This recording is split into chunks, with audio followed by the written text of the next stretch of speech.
Hi everyone and welcome. So we're going to be talking today about Laplace transforms for systems of ordinary differential equations today. So the idea is that we have talked about Laplace transforms for single equations, and we want to know if those methods could still apply for systems of ODEs, and it turns out that they can pretty well. We just need to develop a little bit of extra theory to make it work. So the main thing is, how do you take the Laplace transform of a vector-valued or matrix-valued function? And it turns out this is pretty straightforward. All we're going to do is apply it component by component. So the Laplace transform of a vector will just be taking the Laplace transform of each individual component of that vector. That shouldn't be a 1 there, that should be an n. Sorry about that. Basically just do it row by row or entry by entry. If it works for matrices, it works for vectors. And that's what we're going to be using to solve some differential equations. So let's try this quick example to start things off. If I want to take the Laplace transform of the vector 2t cosine 3t, then the Laplace transform of the vector y of t is equal to just taking the Laplace transform of each individual thing.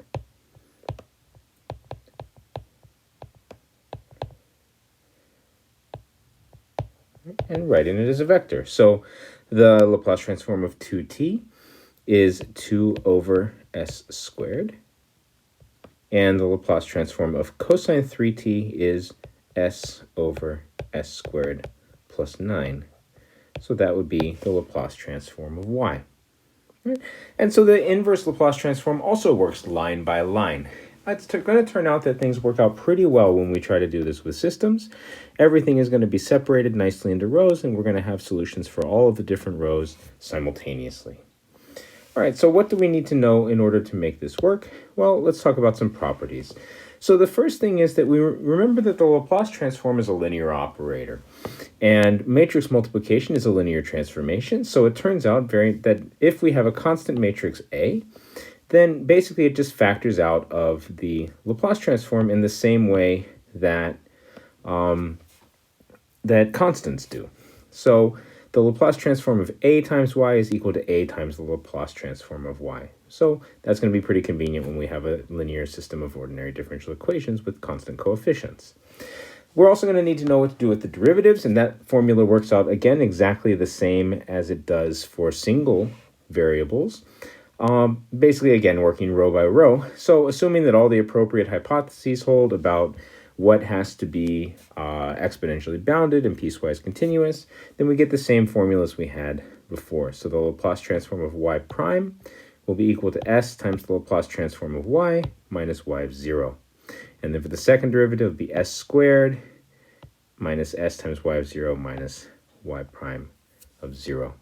And finally, if we have an integral antiderivative from 0 to t, then the Laplace transform of that will be 1 over s times y of s.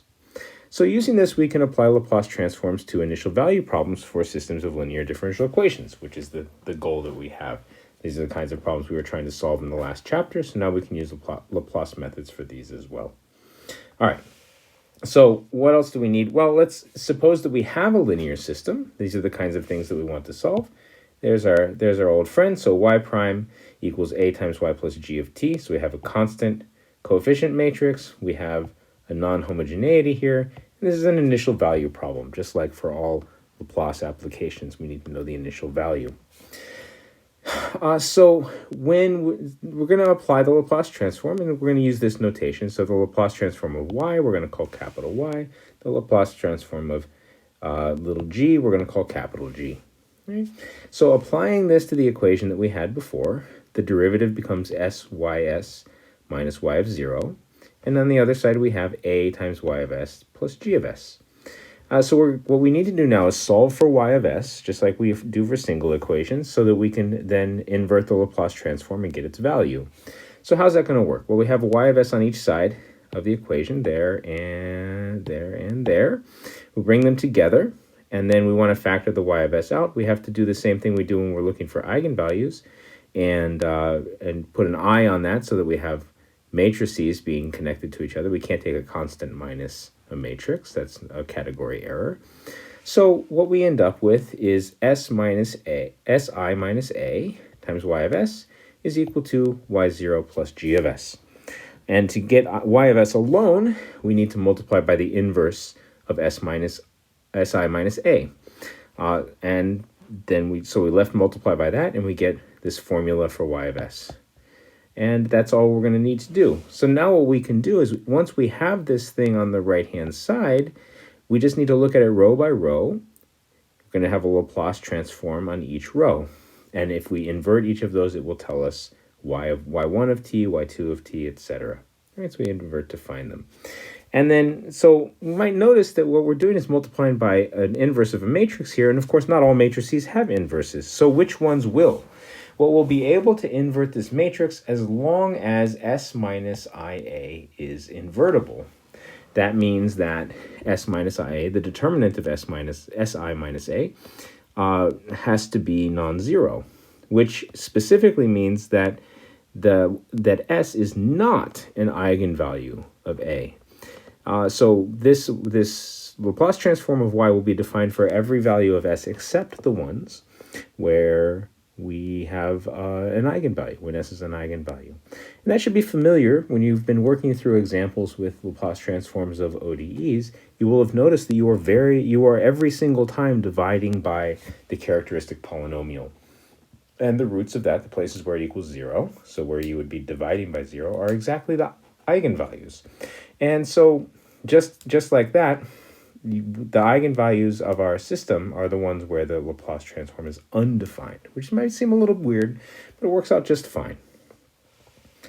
All right, so let's put this into action. We are going to try to solve this system of linear equations using the Laplace methods.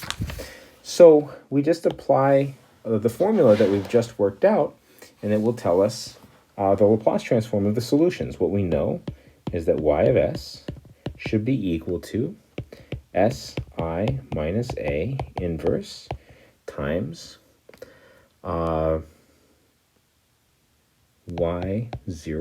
plus g of s.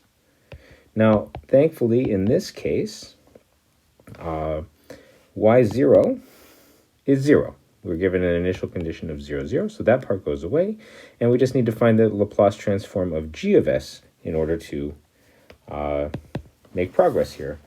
So we have Si minus A inverse times g of s, which is, let's go ahead and get rid of that unnecessary parenthesis. That is, so g of t is t1, so g of s, the Laplace transform of that is 1 over s squared, 1 over s. So I'll clean up my 1 there a little bit. All right, 1 over s squared and 1 over s. Now we have to figure out this matrix S minus IA.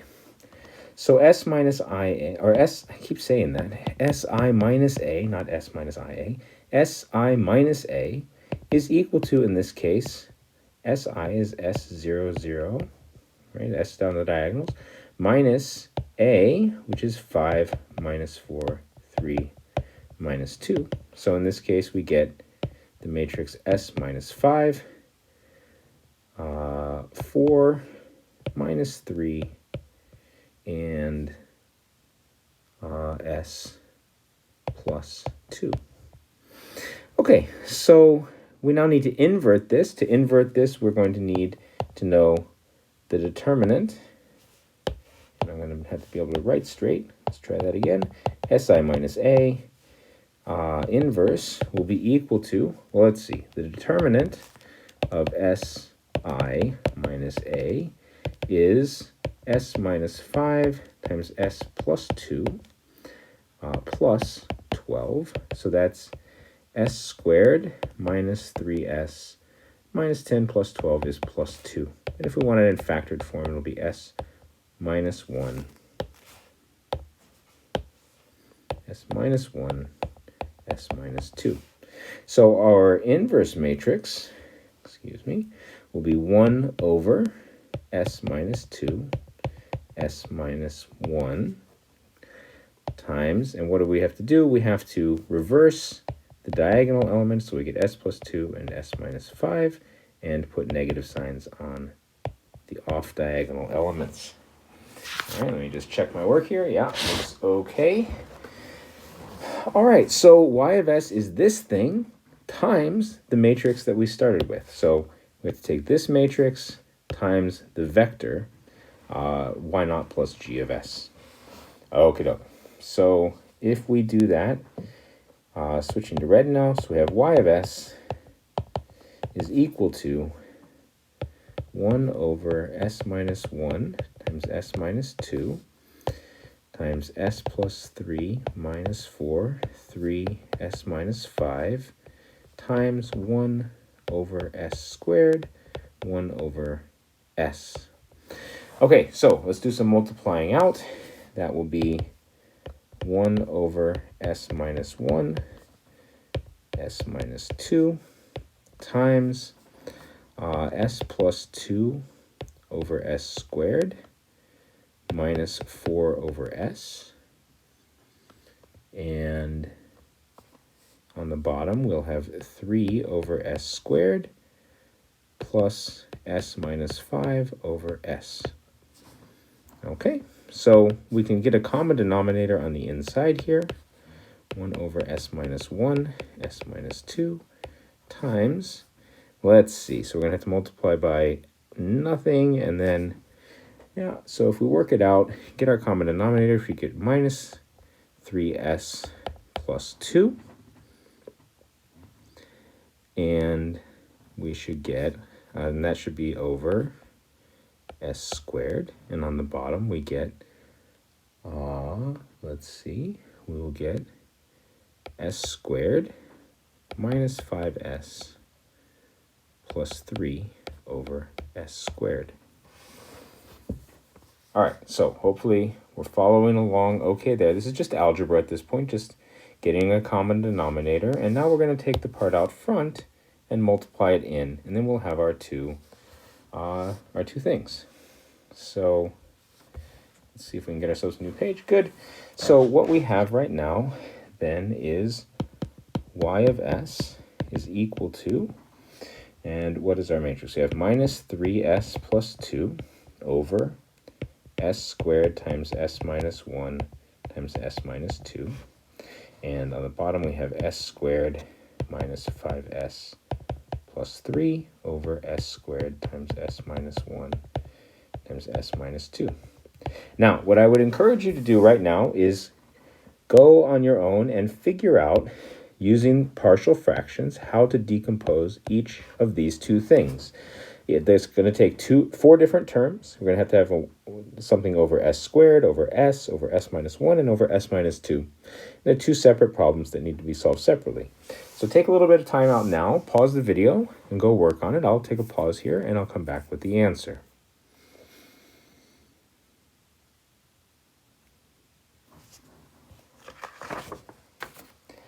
All right, so hopefully you've worked that out. And if you have, you should have gotten the following thing. You get that the first entry is equal to 1 over s squared plus 1 over s minus 1 minus 1 over s minus 2. The second entry, on the other hand, is a little more complicated.